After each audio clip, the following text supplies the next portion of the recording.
अस्सलाम वालेकुम जनरल साहब। सर, पाक अफगान सीज फायर जो है वो हो चुका है, क्या ये बरकरार रहेगा या इसके इम्कानात कम है?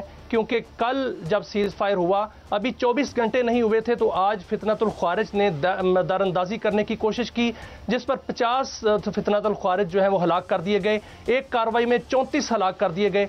आप क्या समझते हैं कि ये जो सीज फायर है ये बरकरार रहेगा या दोबारा शरारत होगी? कल जब ये सीज फायर हुआ तो उस वक्त ही मैंने कह दिया था कि ये सीज फायर क्यों हुआ है, मकसद क्या है इसका, और ये बरकरार तो रह नहीं सकता, क्योंकि जिस मकसद के लिए ये सब कुछ तालिबान रजीम ने किया है, क्या इस सीज फायर से मकसद उनका हल हो जाएगा?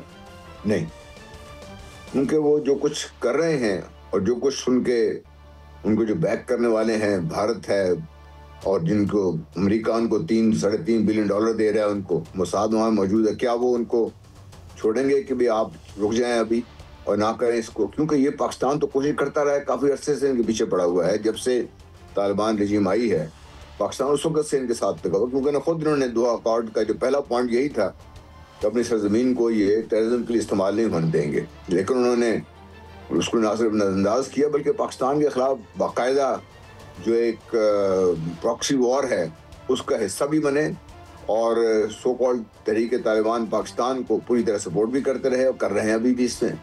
तो इस सीज फायर का मकसद ही कोई नहीं है, मेरा ख्याल ऐसे ही ये सिर्फ एक लल है, थोड़ा सा वो अपने आप को रिग्रुप कर रहे हैं और कोई नई मनसूबाबंदी और उसके तहत दोबारा वो करेंगे। ये बात तो नहीं आने वाले ये लोग।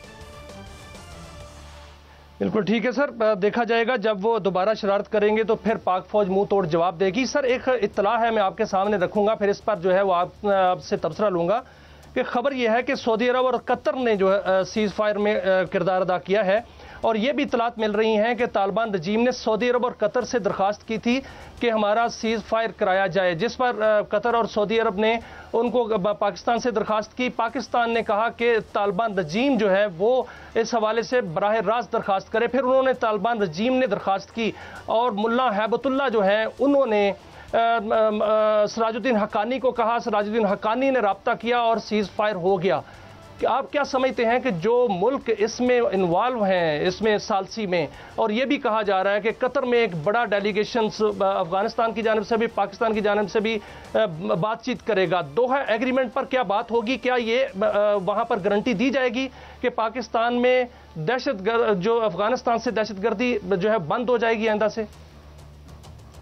मीरा साहब, हम भी क्या सादा लोग हैं, इस बातचीत का मकसद क्या होगा? बातचीत पहले नहीं की पाकिस्तान ने, कई मुआहदे हुए इनके साथ, कई दफा बातचीत की इनसे, आप फिर बातचीत करके देख लें। आप वो सिर्फ देखिए इसको, अगर आप और नजरिए से देखिए कि आप इस फ्रंट पे नजर रखें क्या हो रहा है वहां पे, वो क्या कर रहे हैं हम, क्योंकि ये कोई ऐसे नहीं उठ के उनको ख्वाब आया उन्होंने पाकिस्तान में फायरिंग शुरू कर दी, पाकिस्तान से लड़ाई शुरू कर दी उन्होंने।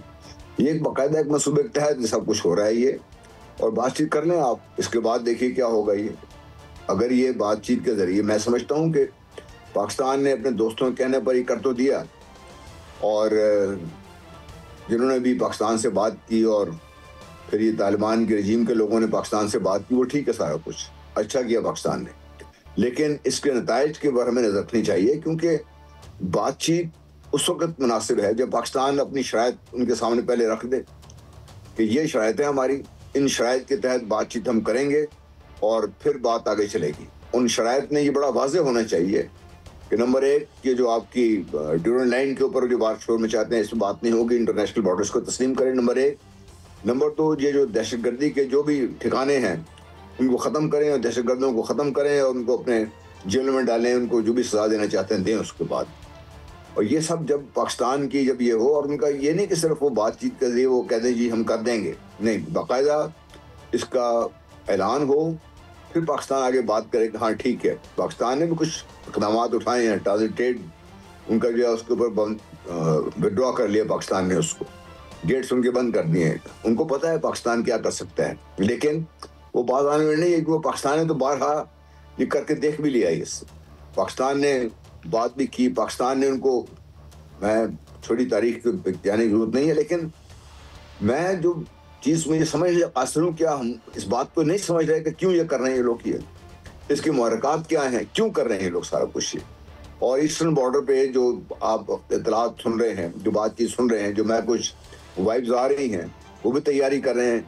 क्या ये बातचीत के लिए वो टाइम हासिल करके जब मशरकी सरहदों पर भी हमारे जो भारत है, जिसको एक दफ़ा तो हमने भी धूल चटा दी है, लेकिन वो तैयारी तो कर रहा है अपनी। वो अगर वो दोनों इकट्ठे ये हो जाएं और पाकिस्तान के अंदर जिस तरीके से ये दहशतगर्दी कर रहे हैं और रोज़ के हिसाब से हमारे बच्चे अपनी जानी कुर्बानियाँ दे रहे हैं, तो क्या वो अगर वो भी एक साथ शुरू कर दें और ये दोनों जो फ्रंट्स हैं ये भी खुल जाएं, तो क्या करेंगे पाकिस्तान। तो पाकिस्तान को ये बड़ी चीज, ये बहुत बड़ा पॉइंट उठाया सर आपने कि क्या वो तैयारी कर रहे हैं या वो सीज फायर जो है वो मुस्तकिल है। ये बहुत बड़ा पॉइंट आपने उठाया है। मैं इस हवाले से आपसे मजीद जो है वो गाइडेंस चाहूंगा। इसको एक और पहलू से आपके सामने एक सवाल को रखूंगा।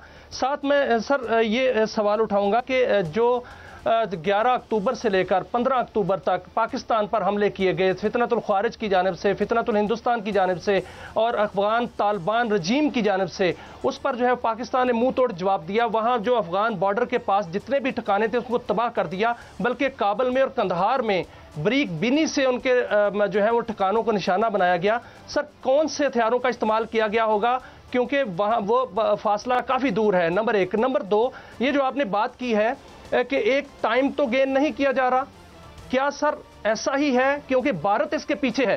भारत ये चाह रहा है कि वहां पर अपनी फोर्सेस भी मुंतकिल करे, वहां पर अपने तैयारे भी मुंतकिल करे, वहां पर अपने ड्रोन्स भी मुंतकिल करे। अब मुझे ये बताइए ना मियां साहब कि ये सब कुछ भारत जो अफगान तालिबान अपनी सरजमीन को पाकिस्तान के खिलाफ इस्तेमाल होने दे रहे हैं, इसमें उनका अफगानिस्तान का क्या फायदा है? क्या पाकिस्तान को डिस्टेबलाइज करने से अफगानिस्तान को कुछ भला हो जाएगा? ये वो समझते हैं कि नहीं होगा इससे। तो जो उनके, देखिए हम जब तक इस चीज पे गौर नहीं करेंगे तो हमारी मनसूबाबंदी फिर मेरा ख्याल है उसमें नामुकम्मल होगी। आई एम श्योर जो हमारे फैसला साज हैं वो सारी बात मुझसे ज़्यादा बेहतर समझते हैं, लेकिन बात यह है कि भारत तो वहाँ पे बैठा हुआ है, अमेरिका उनको $3-3.5 बिलियन साल का दे रहा है उनको। मोसाद की मौजूदगी की इतलात आपको याद हो 2019 में जब पाकिस्तान पे बाकायदा भारत चढ़ दौड़ा था, पाकिस्तान ने इसका जवाब भी दिया था। तो बाद में फिर सो कॉल्ड ज़राए से इतला आई थी कि ये मसला सारा कुछ काबुल में बना है, कि उसमें तालिबान शामिल नहीं थे। अगर रॉ था, मोसाद था, CIA था, तो तालिबान कहाँ पर थे? उसको वो भी तो शामिल थे ना इसमें।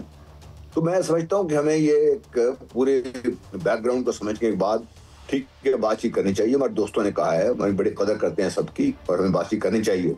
रूस और चीन ने भी हमें ये मशवरे दिए हैं, लेकिन तालिबान की गारंटी कौन देगा? मुझे ये बताइए ना, कौन गारंटी देगा इनकी और कैसे गारंटी मिलेगी ये इससे?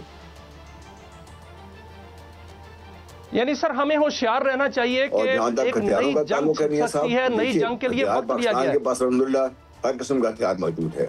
वो मतलब 20 गज से लेकर कहीं लंबी मार रखने वाले पाकिस्तान के हथियार हैं और प्रिसीशन से स्ट्राइक करने वाले हथियार हैं। पाकिस्तान के पास इंटेलिजेंस भी है।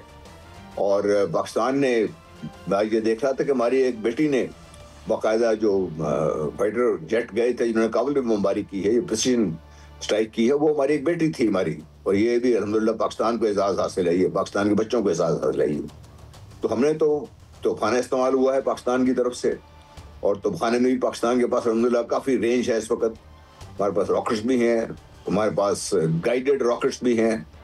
तो हर किस्म का हथियार तो पाकिस्तान के पास अल्हम्दुलिल्लाह मौजूद है, हमें महारत भी उसमें हासिल है। लेकिन सब कुछ हम इस्तेमाल करके अगर हम ये तो बहुत बड़ी खबर दी है जनरल साहब आपने कि जो काबुल पर स्ट्राइक की गई वो पाकिस्तान की बेटी थी, पायलट जो थी वो पाकिस्तान की बेटी थी, जिसने जाकर एक एक ठिकाने को निशाना बनाया और दहशतगर्दों को नेस्तो नाबूद किया। तो सर आप जो बात कर रहे हैं कि हो सकता है ये टाइम गेन किया जा रहा हो, तो फिर पाकिस्तान को दोनों सरहदों पर जो है वो होशियार रहना चाहिए। एक तरफ हिंदुस्तान जो साजिशी दुश्मन है, दूसरी जानब फितनतुल ख्वारिज, फितनतुल हिंदुस्तान और तालिबान दुश्मन है। वहां पर दोनों में हमें जो है वो होशियार रहने की जरूरत है। जी बिल्कुल, यही तो मैं बार बार ये कह रहा हूँ कि ठीक है बातचीत करें, आप अपने गार्ड डाउन नहीं कर सकते, नंबर एक। नंबर दो, तालिबान से गारंटी लेने का फायदा हमें कोई इसलिए नहीं होगा। तालिबान तो गारंटी किसको देंगे? कौन उनकी गारंटी देगा? हम सऊदी अरेबिया नहीं दे सकता, कतर नहीं, बात तो कर सकते हैं, उनसे अपनी सपोर्ट विड्रॉ कर सकते हैं, लेकिन इसके बाद क्या करेंगे? तालिबान तो बात आने वाले नहीं है। क्या हमारे पास ऐसे जराए हैं जो तालिबान को इस चीज मजबूर कर सकते हैं। अगर तो ये बाकायदा पॉसिबल है फिर हमें बातचीत का फायदा होगा, वरना ये टाइम गेन कर रहे हैं और बातचीत का नतीजा जिस तरह पहले भी है। हमारे फॉरेन मिनिस्टर भी रिसेंटली उनके पास होके आए हैं, चीन ने दोनों को बुला के वहां पे बातचीत हुई है, कभी CPEC-2 शुरू कर रहे हैं, इसमें अफगानिस्तान का भला होगा, आप हमारे साथ मिलिए, मिल के बैठ के काम कीजिए। चीन की प्रेजेंस भी वहां पर है और चीन ने मेरा ख्याल है इनके तालिबान रजीम के आने के बाद सबसे ज्यादा सपोर्ट तो चीन ने की थी इनको रिहेबिलिटेट करने के लिए, लेकिन ये किसी की बात सुनने को तैयार नहीं है। बिल्कुल जनरल साहब, आपने फरमाया है कि इनकी गारंटी कौन देगा। वाकईतन इनकी गारंटी कौन देगा, क्योंकि दोहा में जो एग्रीमेंट हुआ था उस पर अमल दरामद नहीं हो रहा, जिसमें यह कहा गया था कि अफगानिस्तान में एक वसीउल बुनियाद हुकूमत बनेगी जिसमें तमाम धड़े शामिल होंगे ताकि वहां पर अमन कायम हो सके। वो नहीं हो सका। दूसरा ये मैं सवाल करूंगा कि गोदी मीडिया के साथ जो है वो अब तालिबान भी मिल गए हैं। जिस तरह वो फेक न्यूज़ फैलाने के माहिर हैं, इसी तरह तालिबान भी फेक न्यूज़ फैला रहे हैं। तो दोनों का गठजोड़ है फेक न्यूज़ फैलाने में। इसमें खित्ते का अमन जो है और इस्तेहकाम जो है वो किस हद तक दांव पर लग सकता है? देखिए, दांव पर तो लगा हुआ है ना इस वक्त। इस खित्ते के जो सबसे अहम मुल्क बन गया है अल्हम्दुलिल्लाह पाकिस्तान, उसके गिर्द तो दुश्मन गिद्ध की तरह मंडला रहे हैं। तो अमन तो इस खित्ते का दांव पे लगा हुआ है। पहले भारत ने कोशिश करके देख ली, अल्हम्दुलिल्लाह पाकिस्तान ने बड़ी रिस्ट्रेंट का मुजाहरा करके सीज फायर पर भी पाकिस्तान एग्री कर गया। हालांकि उस वक्त पाकिस्तान अगर चाहता तो भारत का और काफी ज्यादा नुकसान कर सकता था, लेकिन पाकिस्तान ने उससे एतराज किया। अब ये तालिबान को भी पाकिस्तान इससे कहीं ज्यादा नुकसान पहुंचा सकता था, लेकिन पाकिस्तान ने उस पर भी अपनी इस हद तक उनको प्रेशराइज किया है कि आप इंसान बने, खुदा का नाम लें और जिस तरीके से आप हमें शरीयत की सबक देते रहते हैं खुद भी सीखें इस चीज़ को। तो वो खुद इस बात पर अगर राजी हो तभी बात बनेगी। और गारंटीज की मैं फिर बात दोहराऊंगा कि भाई गारंटीज, हमें गारंटी चाहिए, और गारंटी आयरन क्लैड गारंटी से कहते हैं ना, जिसमें कोई लूप होल ना हो, क्योंकि उन्होंने जो दोहा कार्ड का पहला पॉइंट है उसको वायलेट किया हुआ है, तो फिर बाकी आप इन पर कैसे भरोसा करेंगे।